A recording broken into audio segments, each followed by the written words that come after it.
Friends, welcome back in my YouTube channel literature point. जैसा कि आप सब देख रहे हैं कि इस चैनल पे आपको daily KVS TST PhD English की क्लास अपलोड हो रही है और इसी सीक्वेंस को आगे तक बढ़ाकर हम आपका जो केवीएस का NCERT syllabus TST PhD English का है उसे कंप्लीट कराएंगे। तो ये हमारी introduction class forms of literature का है, जिसका topic tragedy, comedy, romantic comedy, restoration comedy, opera, mask, closet drama, मेलो ड्रामा, एपिक थिएटर है। तो चलिए फ्रेंड, फिर शुरू करते हैं। तो इस वीडियो में इतना सब कुछ हम कवर करवाएंगे, तो वो वीडियो आपके सिलेबस के अकॉर्डिंग बहुत ज़्यादा इन्फॉर्मेटिव होने वाली है। तो एंड तक ज़रूर देखिए और मेरे वीडियो के थ्रू आप अपना हैंड रिटेन नोट्स ज़रूर बनाएं, क्योंकि मान लीजिए कि आप ये सोचेंगे कि अभी आपका एग्ज़ाम तो है नहीं, तो जब एग्ज़ाम आएगा तब हम पढ़ाई करेंगे, तब नोट्स बनाना स्टार्ट करेंगे, तो इसका मतलब ये है कि आप केवीएस को टारगेट नहीं कर रहे हैं। अगर ये सोच के आप केवीएस की तैयारी कर रहे हैं तो आपका केवीएस पास नहीं होगा। आप अभी से अगर अपने नोट्स बनाना स्टार्ट कर देंगे तभी जाके आपका केवीएस की तैयारी हो पाएगी, क्योंकि केवीएस बहुत ज़्यादा लेंदी सब्जेक्ट का कवर करता है। इसमें आपका फर्स्ट पेपर तो है ही, कॉमन पेपर तो है ही, प्लस आपका लिटरेचर का पोर्शन काफ़ी ज़्यादा है। अगर आप टीजीटी कर रहे हैं तो टीजीटी में 6 to 10 तक का है, प्लस पूरा एनसीईआरटी को कवर करना बहुत बड़ी बात होती है। अगर पीएचडी कर रहे हैं तो 11-12 तक का है।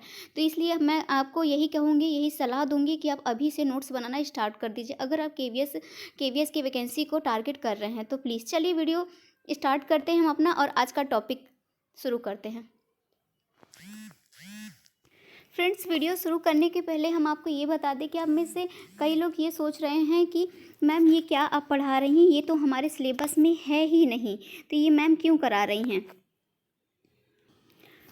तो बात ये सुन लीजिए कि आपका जो एनसीईआरटी का सिलेबस है, लेकिन सीधे वो बोल दिया है कि आपका जो एग्ज़ाम होगा वो ग्रेजुएशन लेवल का होगा। अब सोचिए, एग्जामिनर आपके 9, 10, 6, 7 के क्वेश्चन ग्रेजुएशन लेवल पे ले जाके अगर वो आपसे क्वेश्चन पूछ रहा है तो कैसे पूछेगा।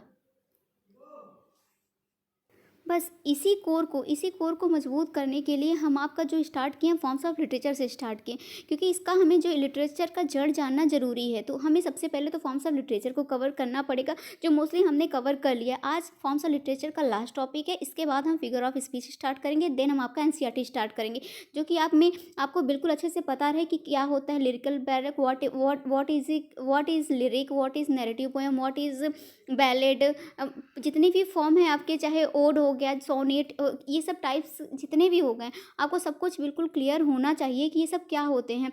आप कैसे मीटर निकाल सकते हैं, कैसे कौन सा मीटर यूज़ हुआ है, किस पोएम में कौन सा मीटर यूज़ हुआ है, ये सब आपको पता होना चाहिए। इसलिए बस हम फ्रेंड्स यहाँ से स्टार्ट किए हैं, आपका एनसीईआरटी भी आगे कवर कराया जाएगा। तो चलिए आज का टॉपिक स्टार्ट करते हैं, जो कि हम अभी तक यहाँ तक कर चुके हैं। तो आज हमारा जो टॉपिक है वो हमारा टॉपिक है ट्रेजेडी। आज हम ट्रेजेडी से स्टार्ट करेंगे, लेकिन स्टार्ट करने से पहले हम पहले के वीडियोज़ को एक बार रिकॉल कर लेते हैं, हम लोगों ने क्या क्या पढ़ाई किया है अभी तक। तो देखिए फ्रेंड्स, सबसे पहले तो जस्ट अ सेकेंड, सबसे पहले तो मैंने आपको ये दिखाया था कि हमारे लिटरेचर के जो पार्ट है कितने पार्ट में डिवाइड है। तो 4 पार्ट में डिवाइड है, जिसका हमने पोट्री पूरा कवर कर लिया है, प्रोज भी कवर कर लिया है एंड नॉवेल भी कवर कर लिया है। अब हमारा जो बचा हुआ है ड्रामा का मोस्टली पार्ट हम कवर कर चुके हैं, थोड़ा बहुत बचा है जो कि आज के वीडियो में हमारा कंप्लीट हो जाएगा। देन हमने देखिए सबसे फर्स्ट क्लास आपकी बहुत ही ज़्यादा इंपॉर्टेंट है, क्योंकि उसमें हमने आपको what is meter, what is poetic meter and how many types of meter, iamb, trochees, corresponding, anapest, dactyl, how many types of meter, ये सब इतना डिटेल में बताया कि अगर आप वो वीडियो देख लें तो आज के बाद 100% गारंटी के साथ कह सकते हो कि आप मीटर निकालना आपको बहुत अच्छे से आता है। आप कभी ये टॉपिक भूल ही नहीं सकते। मीन्स डायमीटर, ट्राईमीटर, टेट्रामीटर, पेंटामीटर, ये सब क्या होता है आपने सुना होगा। अगर आपको आता है तो अच्छी बात है, अगर नहीं आता है तो आप ये वीडियो देख लीजिए फर्स्ट वाली, उसमें काफ़ी अच्छे से मैंने क्लियर किया है, जो कि आपको आ जाएगा। देखिए मैंने एक एक एग्जांपल भी लिया था और आपको बताया था कि जो सिलेबल होता है वो काउंट कैसे किया जाता है। मैम आपने सुना होगा कि ये सिलेबल होता है, सिलेबल वॉवेल सिलेबल होता है, वॉवेल्स के साउंड को सिलेबल कहते हैं, उनको निकाला कैसे जाता है। तो मैंने आपको यहाँ बताया था कि ये वाला अगर सिंबल बना रहे तो वो स्ट्रेस का है, और ये वाला अगर सिंबल बना रहे तो वो अनस्ट्रेस का। इस प्रकार से जो पोट्री की लाइन रहती है उनका सिलेबल काउंट किया जाता है। फर्स्ट वाले वीडियो में मैंने बहुत ही क्लियर आपको बताया है। तो चलिए आज का शुरू करते हैं। हमने पोट्री पूरा कंप्लीट कर लिया है, ये भी कंप्लीट किया, फर्स्ट हो रहा है, ये सारा सब कुछ हम लोग कवर कर चुके हैं। नॉवेल का भी पूरा पार्ट हम लोग कवर कर चुके हैं, चाहे नॉवेला हो, चाहे शॉर्ट स्टोरी, चाहे बायोग्राफी, एसे, फेबल, मीथ, पैरेबल। अगर आप अभी तक ये सब नहीं जानते हैं तो प्रीवियस की वीडियोस आप देख लीजिए, आपको सब पता चल जाएगा। फिर हम ड्रामा में drama, miracle, mystery, morality, interlude, farce ये सब कर चुके थे। आज जो हमें करना था वो मॉडर्न फॉर्म्स ऑफ लिटरेचर से करना था। तो चलिए वीडियो को शुरू करते हैं बिना लेट किए हुए। देखिए, सबसे पहले तो जो अभी तक जो मैंने आपको ड्रामा बताया वो 15th सेंचुरी तक की ड्रामा आपको बताया, लेकिन मॉडर्न फॉर्म ऑफ लिटरेचर जो बिगिन हुआ वो एलिजाबेथन एरा से बिगिन हुआ इंग्लैंड में। जो जिसको बिगिन करने का श्रेय किसको जाता है, ये तो एक तो जान लीजिए यूनिवर्सिटी विट्स। अब यूनिवर्सिटी विट्स किसको कह रहे होंगे, ये आप सोचते होंगे। तो यूनिवर्सिटी विट्स उनको कहते थे मेनली जो 6-7 ग्रुप ऑफ राइटर रहते थे जो कि एजुकेटेड फ्रॉम ऑक्सफोर्ड यूनिवर्सिटी या फिर कैम्ब्रिज यूनिवर्सिटी से एजुकेटेड रहते थे, उन्हें यूनिवर्सिटी विट्स कहते थे। इनमें मोस्टली आपके जो थे वो मान लीजिए क्रिस्टोफर मार्लो थे और थॉमस लीली थे, थॉमस नासेस थे, जॉर्ज पीले थे। ये सब इम्पोर्टेंट जो थे ये यूनिवर्सिटी विट्स से, जिनके जो हेड माने जाते हैं वो थॉमस लीली माने जाते हैं। तो ये सब जो मिलके इन्होंने मॉडर्न लिटरेचर का जो ड्रामा का था मॉडर्न फॉर्म विकसित किया। और इसमें विलियम शेक्सपियर भी माने जाते हैं कि इन्होंने भी जो मॉडर्न ड्रामा का जो फॉर्म है इन्होंने भी बनाया। हालांकि जो यूनिवर्सिटी विट से विलियम शेक्सपियर को पसंद नहीं करते थे, क्योंकि उनका मानना था कि शेक्सपियर ने सभी राइटर का जो एक एक इम्पॉर्टेंट एक्सपेक्ट होता है उठा के उससे अपने वर्क का क्रिएशन किया है, ऐसा यूनिवर्सिटी विट्स का मानना था। और ये सही भी था, जहाँ तक कह सकते हैं कि ये सही भी था कि विलियम शेक्सपियर जो यूनिवर्सिटी विट्स को कॉपी करके अपने वर्क को लिखते थे। तो सबसे पहले तो हम ट्रेजेडी की बात कर लेते हैं। तो ट्रेजेडी में, हालांकि मैं आपको ट्रेजेडी पूरा बता चुकी हूँ, लेकिन एक बार फिर से बता देती हूँ। Tragedy is a branch of drama that address the sorrowful downfall of a protagonist. अब आप प्रोटोगोनिस्ट का मतलब मत पूछने लगेगा। प्रोटोगोनिस्ट मीन्स मेन कैरेक्टर होता है, जो हीरो का कैरेक्टर होता है उसे प्रोटोगोनिस्ट कहते हैं, मीन्स मेन कैरेक्टर। ट्रेजेडी में एक प्रोटोगोनिस्ट होता है जो कि मेन कैरेक्टर होता है। उसका क्या होता है, एक सोरोफुल डाउनफॉल होता है, मतलब उसके ही ऐसा उसका रहेगा कि उसके ही कारनामों से उसका जो डाउनफॉल स्टार्ट हो जाएगा। और जो उसका एक वीक पॉइंट रहेगा उसको कहते हैं हमर्शिया। हमर्शिया कहते हैं जो प्रोटोगोनिस्ट का वीक रहता है उसे हमर्शिया कहते हैं। The protagonist in a tragedy is a tragic hero of exalted social status. मतलब एक तो ये हाई सोशल जो ट्रेजेडी लिखी जाती है वो ऐसे उसमें का जो प्रोटोगोनिस्ट होता है वो काफ़ी हाई स्टेटस से बिलोंग करता है। उसका जो कैरेक्टर रहता है वो बहुत मतलब राजा महाराजाओं की कहानी इसमें रहती है। जो उसके कैरेक्टर में एक ट्रेजिक फ्लॉ भी रहता है जिसको हमर्शिया कहते हैं, ये मैंने आपको बताया। जो कि उसके डाउनफॉल का कारण बनता है। उसका हमर्शिया ही, प्रोटोगोनिस्ट का हमर्शिया ही उसके डाउनफॉल का कारण बनता है, मीन्स उसके किंगडम का नाश कर देता है। The tragic form was first developed by the Greeks as a dramatic art. जो ट्रेजिक मतलब जो ट्रेजिक है, आपको मैंने प्रीवियस वीडियो में बताया, जो ट्रेजिक वर्ड है, ट्रेजिक ड्रामा सबसे पहले कहाँ डेवलप हुआ था, ग्रीक में डेवलप हुआ था। Playwrights like Sophocles and just a second friend playwrights Sophocles and Euripides, ये जो दोनों प्ले राइट्स हैं, इन्होंने ये ट्रेजिक ड्रामा का इन्वेंशन किया था, या फिर कह लीजिए ग्रीक में ये राइटर माने जाते हैं। These play are resulted in catharsis. ये ऐसे जो प्लेज रहते हैं वो कथारसिस बेस्ड रहते हैं, मतलब हीरो की जो प्रोटोगोनिस्ट है इतना बुरा डाउनफॉल देख के जो ऑडियंस रहती है उनके मन में पीटी एंड परगेशन की जो भावना रहती है वो जाग जाती है, जिसको कथारसिस में पीटी की जो भावना उपस्थित होती है ऑडियंस के मन में, उनको ही हम कहते हैं कथारसिस कहते हैं। नेक्स्ट हम बात करते हैं कॉमेडी की।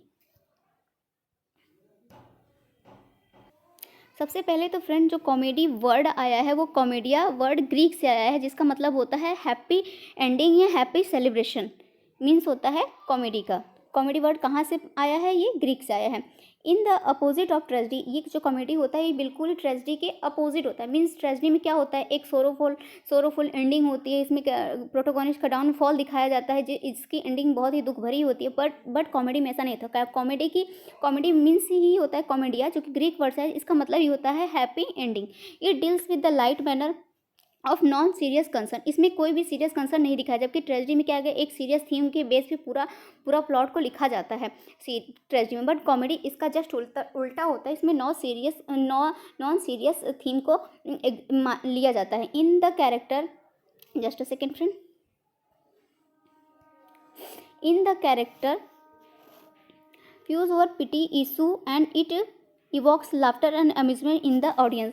बस कॉमेडी का माध्यम यही होता है कि किस प्रकार से अपने ऑडियंस को हंसाया जाए, उनके उनके अंदर मतलब जो कि उनके अंदर जो एक प्रकार का उत्साहित किया जाए, उनको किस प्रकार से हंसाया जाए, उनको किस प्रकार से प्ले के माध्यम से उनको खुशी प्रदान किया जाए। बस कॉमेडी का माध्यम यही होता है। कॉमेडी एक प्रकार का आप जान लीजिए कि ऐसा चीज़ है जिसको जिसको देख कर ऑडियंस बहुत ही ज़्यादा खुश हो जाता है। आई मीन कह सकते हैं कि उसके अंदर आप एक किसी कॉमेडी मूवी से आप कर लीजिए, जैसे कि आप किसी गोलमाल को कर लीजिए, गोलमाल मूवी को देख लीजिए, या फिर भागम भाग को देख लीजिए। ये एक प्रकार की कॉमेडीज मूवी है। अगर कोई ट्रेजिडी मूवीज़ भी बनी है, बट अभी हम कॉमेडी की बात कर रहे हैं, तो कॉमेडी मूवीज़ से आप इसको जोड़ लीजिए तो आपका कॉमेडी जो है बिल्कुल क्लियर हो जाएगा। अब हम बात करते हैं रोमांटिक कॉमेडी की। तो व्हाट इज़ रोमांटिक कॉमेडी? तो रोमांटिक कॉमेडी क्या होता है friend? It is a type of comedy that is based on the theme of love. ये ऐसी कॉमेडी तो होती ही है, प्लस इसमें अगर रोमांटिक वर्ड भी आ जाता है तो मीन्स इसमें इसका थीम ऐसा रहता है जो कि लव के बेस पे रहता है। इसका थीम कैसा रहता है फ्रेंड? लव के बेस। In it a heroine overcome challenge to unite in the end and get married. इसका जो रोमांटिक कॉमेडी में क्या रहता है, इसमें जो हीरो हीरोइन रहते हैं, एंड में जब एंड में इनकी या फिर इंगेजमेंट दिखा दिया जाएगा या फिर मैरिड दिखा जाए, लेकिन एक हैप्पी एंडिंग होती है। लेकिन रोमांटिक कॉमेडी में भी हैप्पी एंडिंग होती है, रोमांटिक कॉमेडी में भी हैप्पी एंडिंग होती है। बट रोमांटिक कॉमेडी में लास्ट में क्या दिखा जाती है कि एक रोमांस दिखा जाता है। इसका थीम ही लव माना जाता है, इसमें लव वर्ड रहेंगे। The play ends with the nuptial celebration, means कोई या फिर कह लीजिए कि इंगेजमेंट सेलिब्रेशन हुआ, या फिर गेट टुगेदर का सेलिब्रेशन हुआ, या फिर मैरिज सेलिब्रेशन। कुछ तो मतलब अच्छा ही दिखा के रोमांटिक कॉमेडी का जो एंडिंग करते हैं। These were popularised in the time of Shakespeare के टाइम पे बहुत ज़्यादा। जैसे आप समझ लीजिए कि एज यू लाइक इट को ले लीजिए, या फिर मिडसमर नाइट्स ड्रीम को ले लीजिए। ये सब क्या है, रोमांटिक कॉमेडी में ये सब गिने जाते हैं मोस्टली, क्योंकि इसमें क्या है, एक लव थीम को दिखाया गया है। अब हम बात करते हैं रेस्टोरेशन कॉमेडी की। Restoration comedy, what is restoration comedy? I hope आप मेरी बात समझ पा रहे होंगे और मैं आपको समझा पा रही होंगी। What is restoration comedy? तो रेस्टोरेशन की बात हम करें तो it become a popular in restoration age 1660 to 1700। It focused on social trends and gossip with the repartee scenes. They were highly unsentimental. These play appeal to the middle class. ये जो play रहते थे middle class से appeal करते थे। Also known as comedy of manner, जिसे comedy of manner भी कहा जाता है। जो रेस्टोरेशन पीरियड था फ्रेंड, इसमें लगभग 40 साल के बाद तो मोनार्की रिस्टोर हुई थी। मीन्स आप कह लीजिए कि मीन्स हम ये कह सकते हैं कि सबसे पहले जो इंग्लैंड में पार्लियामेंट बना हुआ था, तो कब बना था? 11 सालों के लिए मात्र बना था। और वो बना था friends, just a second, 1649 to 1660। इसके बाद फिर से किंग चार्ल्स सेकंड ने वापस किंग बन जाते हैं। कब बन जाते हैं? 1660 में बन जाते हैं। उसके बाद से चार्ल्स सेकंड फ्रेंच जो किंग चार्ल्स सेकंड थे वो फ्रेंच इन्फ्लुएंस थे। जो फ्रेंच लोग थे वो शुरू से ही बहुत ही ज़्यादा ओपन थे। मीन्स उनके लिए कोई भी चीज़ नहीं थी कि जैसे हम लोग इस टाइम जितना डेवलप हैं उससे ज़्यादा वो कई ज़्यादा डेवलप थे। उनके लिए आधी रात को बार में जाना, बार में डांस करना, ऐसे खुली लड़के साथ में रहना, ये सब बड़ी बात नहीं थी। जो फ्रेंच वाले थे वो लोग इतने ओपन माइंडेड थे। तो जो चार्ल्स सेकंड थे उनके ऊपर भी जो फ्रेंच का छाप बहुत ज़्यादा था। तो रेस्टोरेशन पीरियड के अगर किंग ये सब कर रहे हैं तो नॉर्मल सी बात है कि जब उसके जब राजा ही ये सब कर रहा है तो जनता तो ये सब करेगी। तो वही सब चीज़ जो राइटर अपने कॉमेडी में उतारते थे, आई मीन अपने वर्क में उतारते थे, उसी को हम रेस्टोरेशन कॉमेडी कहते हैं। मीन्स हम कह सकते हैं कि चार्ल्स सेकंड जो थे वो काफ़ी रंगीन मिजाज के थे। तो जो काम किंग कर रहा है वही उन्हीं का इफेक्ट सोसाइटी में भी देखने को मिलता ही है। यही नॉर्मल सी बात है।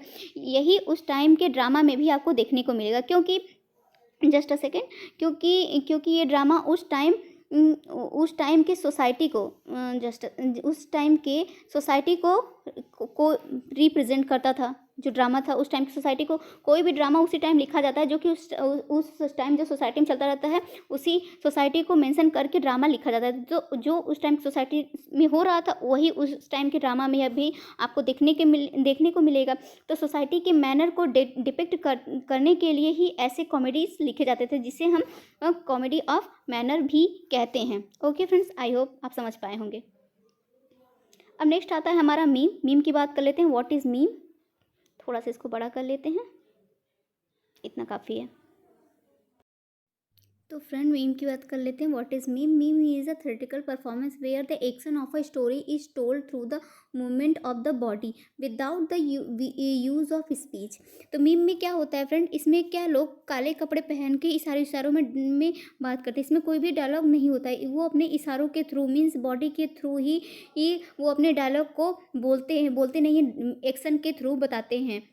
इसमें वो मोस्टली स्टेज पे जब ये परफॉर्म होता था तो इसमें लोग काले कपड़े पहन के अपने बॉडी के मूवमेंट के थ्रू सारे डायलॉग को बताते थे। यही होता है मीम। इसमें स्पीच का डायलॉग का प्रयोग नहीं करते हैं। इसका जो आप मोस्टली मान सकते हैं कि इसका जो मेन कैरेक्टर को दिखाया जाता है वो एक प्रकार का डम होता है, मीन्स थोड़ा सा बेवकूफ़ टाइप का होता है, जो कि मतलब बेवकूफ़ नहीं कह सकते हैं, कह सकते हैं कि थोड़ा सा अलग होता है। मीन्स अब डिसेबिलिटी तो नहीं यूज़ कर सकते, लेकिन यूज़ तो कर सक मीन्स ऐसे ही मीम को परफॉर्म ही किया जाता था कि उसमें ब्लैक कपड़े लोग स्टेज पे पहन के आते थे और अपने डायलॉग को जो बोलते थे अपने बॉडी के मूवमेंट के थ्रू डायलॉग को बोलते थे, अपनी स्टोरी को टेल करते थे।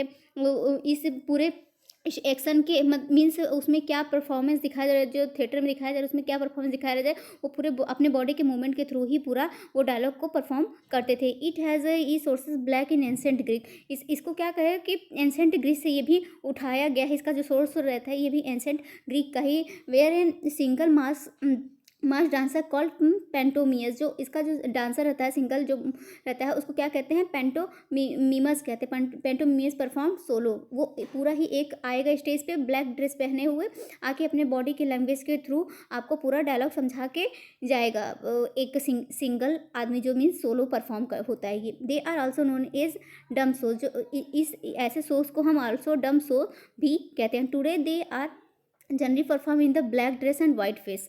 इसमें जो आप देखे होंगे मूवीज़ में आपको दिखाया जाता होगा कि मतलब कभी कभी दिखाया जाता है कि जो ब्लैक ड्रेस पहन रहते हैं उनका पूरा फेस वाइट रहता है। ऐसे ही जो परफॉर्म करते हैं, जो अपने बॉडी लैंग्वेज के थ्रू पूरे डायलॉग को पब्लिक के सामने थ्रू आउट करते हैं, तो उसको ही हम एक प्रकार से मीम की कैटेगरी में रखते हैं। तो इस प्रकार के जो ड्रामा हुए वो मीम ड्रामा कहे जाते हैं। आई होप आप समझ पाए होंगे।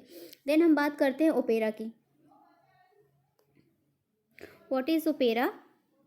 It is a form of drama in which music is a fundamental component and dramatic roles are taken by a singers. It is composed in collaboration between a composer and a librettist, the writer of the text. तो इसमें ये क्या रहता है, इसमें जो dialogue और lyrics, इसमें जो डायलॉग रहते हैं वो एक लिरिक के फॉर्म में रहता है। मीन्स इसमें एक जो लिरिक लिखता है उसको क्या कहते हैं, जो लिरिक इसमें लिखता है उसको कहते हैं लिब्रेटिस्ट।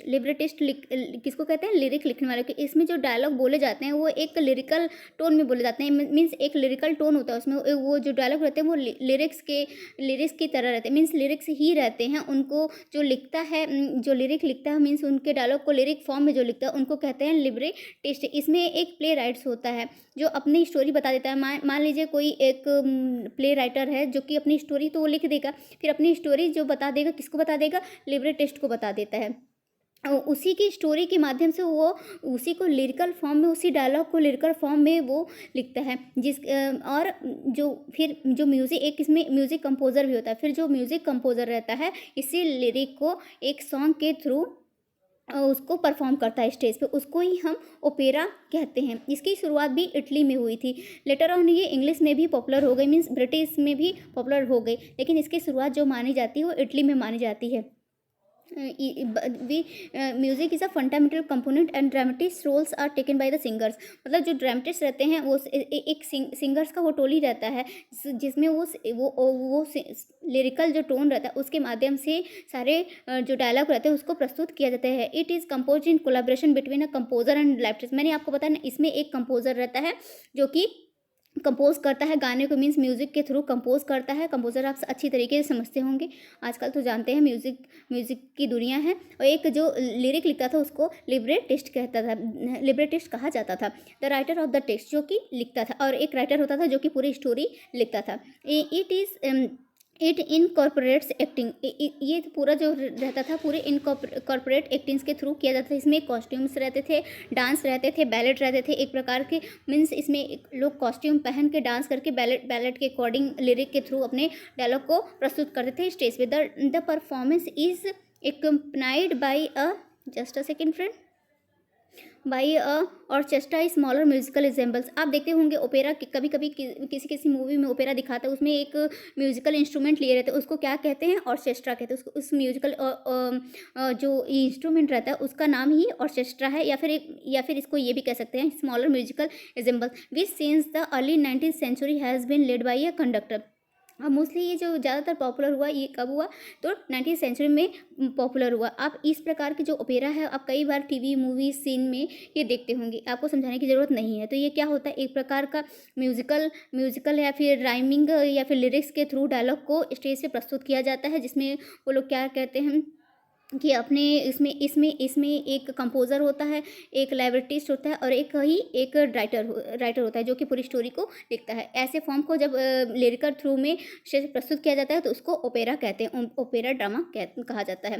Then we come on mask. What is mask? अब हम डिटेल में थोड़ा मास्क की जानकारी देख लेते हैं। It is also called masquerade. It began as a form of courtly entertainment. ये जो इसको क्या कहते हैं, मास्कुरेड भी कहते हैं। ये मेनली जो डेवलप हुआ था, किस लिए डेवलप हुआ था, with element of music, dance, costumes. जो पहले जो राजा महाराजा रहते थे उनके एंटरटेनमेंट के पर्पज़ से ये इसको परफॉर्म किया जाता था। उनके कोर्टली मीन्स क्या होता है कि महल में या फिर कह लीजिए राजा के दरबार में कुछ भी उनके एंटरटेनमेंट के पर्पज़ से ये परफॉर्म किया जाता था। एक म्यूज़िक के फॉर्म में, डांस के फॉर्म में, कॉस्ट्यूम्स इसका अलग ही रहता था, इसका जो सब कुछ इसका अलग रहता था। लोग चेहरे पे मास्क लगा के राजा को एंटरटेन करने के लिए उनके दरबार में ये प्रस्तुत होता था। ये जो मीन्स ये हाईली म्यूजिकल होता था। इसमें मतलब म्यूजिकल बहुत ही ज़्यादा आप देख इसके एलिमेंट्स कैसे होते थे, जस्ट अ सेकेंड। इसके एलिमेंट्स कैसे थे, म्यूजिक होते थे, इसमें डांस होते थे, कॉस्ट्यूम, ये सब मैंने आपको बता चुका। पार्टिसिपेंट यूज फॉर फ्लेम्बॉयंट, जो क्या कहते थे कि इसमें चेहरे पे मास्क लगा के रोज़ राजा के दरबार में जो किंग क्वीन रहती थी उनको एंटरटेन करने के लिए परफॉर्म किया जाता था। ये मोस्टली पॉपुलर कब हुआ था, Jacobian as. Means Jacobian as को पॉपुलर राइटर बेन जॉनसन के टाइम में जैकोबियन एज का टाइम माना जाता है। इस टाइम ये काफ़ी, ये जो मास्क ड्रामा था ये काफ़ी ज़्यादा पॉपुलर हुआ था। Mask plays are a form of drama which become popular in Shakespearean times but was mastered by Ben Jonson during the Jacobian.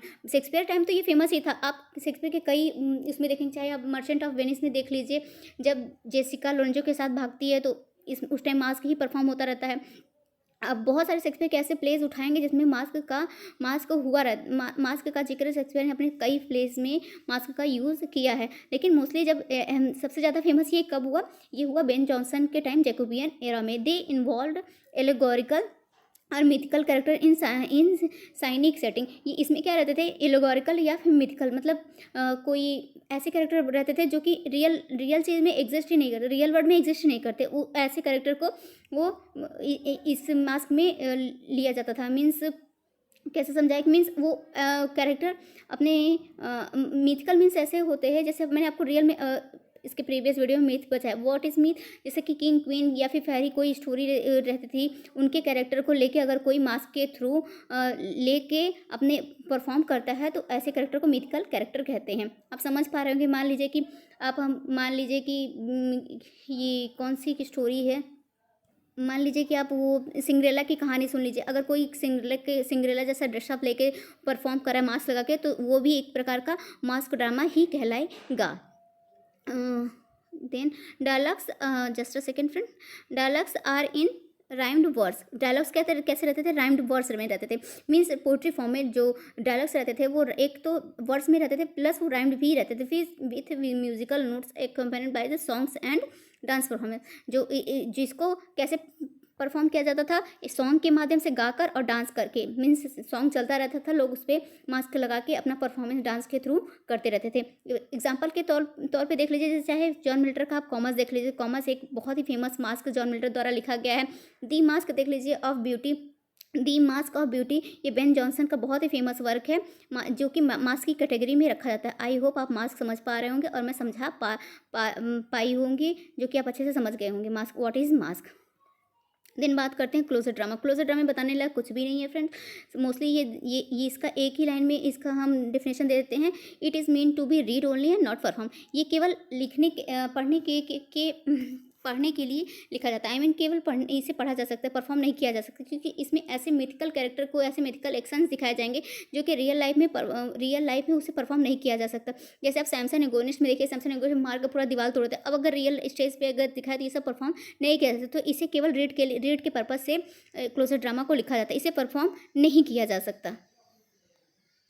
चाहे आप सैमसन एगोनिस्ट को देख लीजिए, चाहे आप पीवी सेले के प्रोमेथियस अनबाउंड को देख लीजिए, ये सब जो है क्लोजर ड्रामा के फॉर्म में एग्जिस्ट करते हैं। फिर हम बात करते हैं मेलो ड्रामा के। व्हाट इज मेलो ड्रामा, थोड़ा सा छोटा कर लेते हैं, पूरा वर्क आ जाएगा। Okay fine, then we come on melodrama. Whereas regular plays focus on action, a melodrama is dramatic work in which the plot revolves around a strong emotions appeal, emotionality and sentimentality takes precedence over action and characterization. मान लीजिए कि आप drama में क्या रहता था, drama का centre क्या रहता था, ड्रामा का सेंटर एक्शन रहता था, मीन्स ड्रामा में एक्शन उसका सेंटर रहता है। बट मेलो ड्रामा में ऐसा नहीं रहता। मेलो ड्रामा में जो उसका सेंटर रहता है वो क्या रहता है, इमोशन रहता है, मीन्स इमोशन रहता है या फिर सेंटिमेंटल रहता है, या फिर वो इमोशनली रहता है या सेंटिमेंटल रहता है। आप मेलो ड्रामा को आज के जो टीवी सीरियल है उनसे जोड़ सकते हैं। मीन्स टीवी सीरियल में देखिए छोटे से चीज़ को क्या क्या क्या करके नहीं, बहुत ही ज़्यादा ओवर एक्टिंग, मीन्स बहुत ही ज़्यादा ओवर एक्टिंग दिखाया जाता है। इस प्रकार के ड्रामा को हम मेलो ड्रामा कहते हैं। इसमें एक स्ट्रॉन्ग इमोशनल अपील होती है।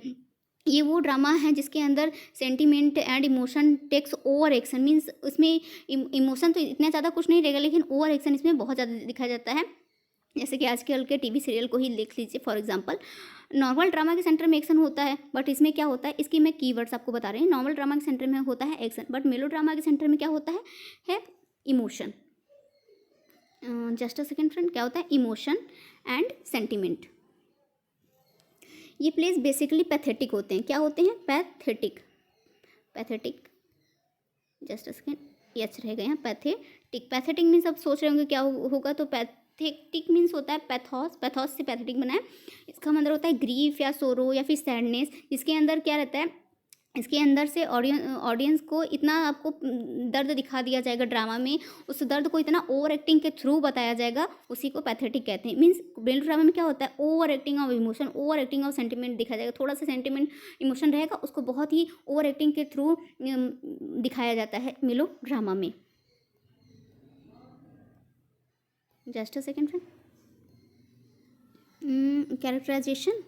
Character are primarily flat rather than round. जो कैरेक्टर्स रहते हैं प्राइमरली फ्लैट कैरेक्टर रहते हैं इसमें, और they developed in the 18th century. 18th century में जो ये रहता है, ये बहुत ज़्यादा डेवलप हुआ था, मीन्स फेमस हुआ था, डेवलप हुआ था 18th सेंचुरी में। फ्रेंच रोमांस ड्रामास के through were later popularized in English drama as well as. Means कि सबसे पहले तो जो डेवलप हुआ था 18th सेंचुरी में, कहाँ हुआ था, फ्रेंच में डेवलप हुआ था।